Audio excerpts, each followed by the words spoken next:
Alright folks, unboxing video. So I already pulled this out of here. That's a new CPU, Core Ultra 5 245KF. This is going to be a motherboard. So we'll pull this out and unbox it. Alright, making fake opening sounds. Hey, listen to that. And here we go. There's our new motherboard. Oh my gosh. Oh my gosh. So I'll let you guys see all the corners of it before I show you the top off the stand. This is what it looks like from the front. Oops. Why not just break it? Let's go over the back of this before we get this thing open. So LGA 1851, PCIe 5.0, DDR5, all that you would expect these days, right? Fully covered MOSFET heat sinks, and M.2 thermal guard. 8+1 plus 2 phases hybrid digital VRM. 2.5 LAN.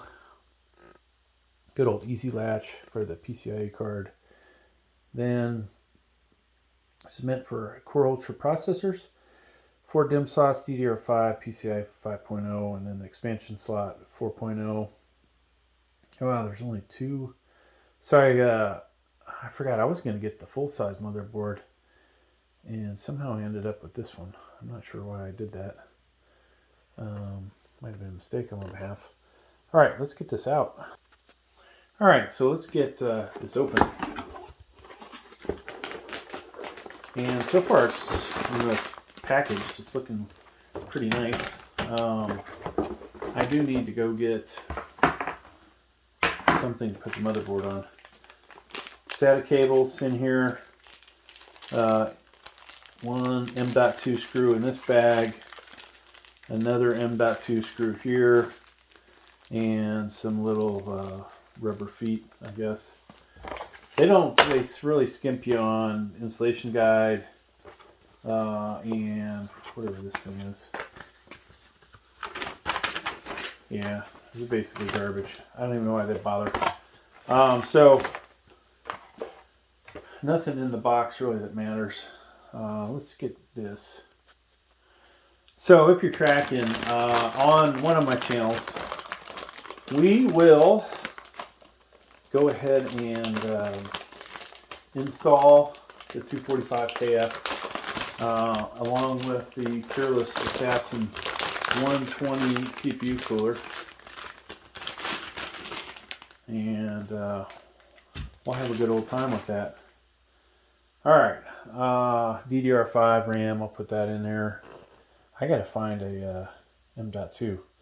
So I'm just gonna go over this real quick. I haven't had time to look at the actual layout of this motherboard. I don't want to steer you guys wrong on stuff that I don't exactly know what's what. Being this is a new series, there may be some extra toys in here, there may not be. But that said, obviously your CPU is going to go in here. Interesting enough, this is upside down. But what you're going to look for on here is the triangle when you install the CPU right there. And hopefully it's, okay, the lever is a little sturdier. So also on the motherboard right there, you can see a little triangle. And if I pop this off, let me put this back. If I pop that off, there is one also in the aluminum frame there. All right, so 3 places for you to line that CPU up. DDR5 RAM slots. All right, try and keep those things clean, folks. A lot of these motherboards, you know, they get returned, have problems with the RAM slots, and who knows what happened to them. But 24-pin ATX power. So this is your power supply that you're going to buy. That's going to power up your motherboard. Over here, you've got 2x4, or basically 8-pin for CPU power. That'll come from your power supply. USB 3.2. This will come from your case. It only has one, right? So if you buy the full-size version of this, there's there might be two, but for this, there's only one. What does that matter? Of course, if your case has USB 3.0 on it, you'll need that connector.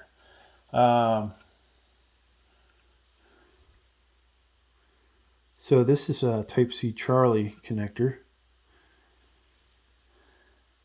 I always forget what those are because I haven't had a case that actually has that on there. All right, SATA. You've got 4 SATAs there. These are your front panel connectors. Fan header. So probably not a lot of fan headers on here. You can see up here CPU and an optional.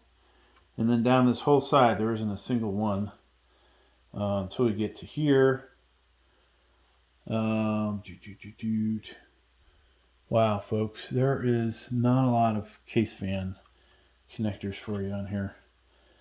If that matters to you, I'd say get another motherboard because this one is not going to be good for that.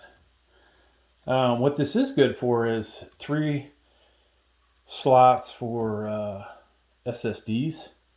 I'm sure this is NVMe 5.0, and I've only got 4.0, so yeah, this should be the good one.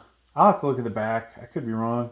Maybe they're all 4.0, but this is obviously going to be for your best one. These are probably your the other 2 slots are for slower speed ones.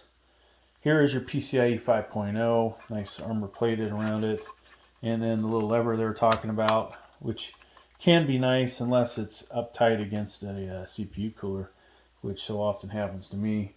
There's your expansion slot. I think it said PCIe 4.0. All kinds of connectors in here for your USB and other front panel type connectors that you would have. CMOS battery there. What I don't see, folks, is which sucks, I don't see BIOS Flashback Plus on here. That is a major bummer. All right, let's look at the I/O part. So nice enough that this has a built-in I/O shield. I'm definitely a big fan of that. All right, the standard stuff here. So you got microphone, headphone, line out. Here's your 2.5 gig LAN. And USB 3.0. I don't know if any of those they don't say anything about being for BIOS.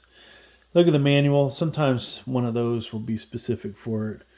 Single USB, HDMI, DisplayPort, USB 2.0, 2.0, and PS2 style connector. I'm still amazed at this point that people are using PS2 connectors. All right, well, that's going to do it, folks. Thanks for checking out my video. Please like, please subscribe.